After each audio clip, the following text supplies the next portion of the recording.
अस्सलाम वालेकुम। अॼु मां तव्हां सां शेयर कयां थी ही वॉल हैंगिंग्स, वॉल ऑर्गेनाइज़र्स। ही मूं ठाहिया आहिनि ऐं हिकिड़ी बहितरीनु शइ आहे पंहिंजी नंढी नंढी शयुनि खे महफ़ूज़ करे रखण जे लाइ। ऐं ही मां तव्हां सां शेयर कयां थी। ही हिननि में पॉकेट्स आहिनि, ही तव्हां ॾिसी सघो था। 3 हिननि में पॉकेट्स आहिनि हर कंहिं में। ऐं हिननि खे मूं डेकोरेट कयो आहे। ही योयोज़, ही गुल ठाहिण मां सेखारे चुकी आहियां। इन जी वीडियो मुंहिंजे चैनल ते अवेलेबल आहे। पोइ बि अगरि तव्हां ॾिसणु चाहींदव त मां हिन जो लिंक वीडियो जो, गुलनि वारी वीडियो जो, हिन वीडियो जे हेठां ॾेई थी छॾियां। ऐं हीअ हिकिड़ी तमामु ज़बरदस्त शइ आहे। ऐं पोइ पासे ॾांहुं तव्हां ॾिसी सघो था हिननि खे अस्तर लॻल आहे ऐं हिकिड़ी पाइपिंग हई आहे कंट्रास्ट में। ऐं गुलनि जी जेका डेकोरेशन आहे उहा बि जेका मां कंट्रास्ट में कई है। ये वॉल हैंगिंग्स, वॉल ऑर्गेनाइजर्स में आपके साथ शेयर कर रही हूँ। ये मैंने बनाए हैं, बहुत काम की चीज़ है और कपड़े के बचे हुए टुकड़ों में से आराम से बन सकता है ये, और इसको मुख्तलिफ़ तरीक़ों से सजा सकते हैं।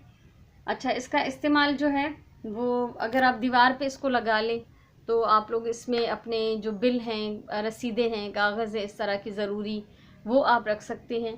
और अगर इसको अलमारी में अंदर दरवाजे में लगाएं, अलमारी के पट के अंदर, तब भी छोटी छोटी अपनी ज़रूरत की चीज़ें हैं बच्चों के कमरे में लगाएं। उनको आदत डालें कि वो अपनी चीज़ें जो है वो संभाल के रखें। अच्छा, हिननि खे जेकॾहिं असां भित में हणूं त आराम सां असां हिन में नंढी नंढी शयूं आहिनि, बिल आहिनि, रसीदूं आहिनि, अहिड़े टाइप जा कागज़ असां हिननि में जेके हिन संभाले रखी सघूं था।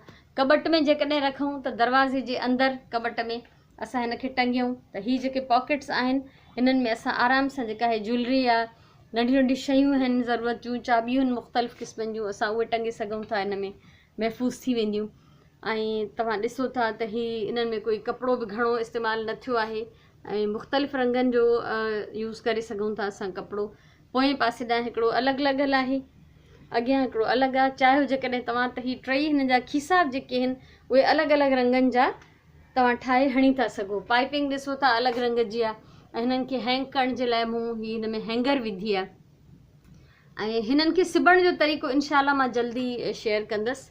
ऐं हिन में ॾिसो मूं विच में सिलाई कई आहे। हिन में त 2 नंढा पॉकेट्स ठही विया आहिनि त के अहिड़ियूं शयूं जेके नंढियूं नंढियूं हुजनि असां हिन में आराम सां रखी था सघूं। तो ही तमामु हिकिड़ी काराइती, हिकिड़ी कम जी शइ है, एक बहुत काम की चीज़ है कि थोड़ी सी मेहनत से ये बन जाती है आराम से। बचे हुए कपड़ों में से बन सकती है ये।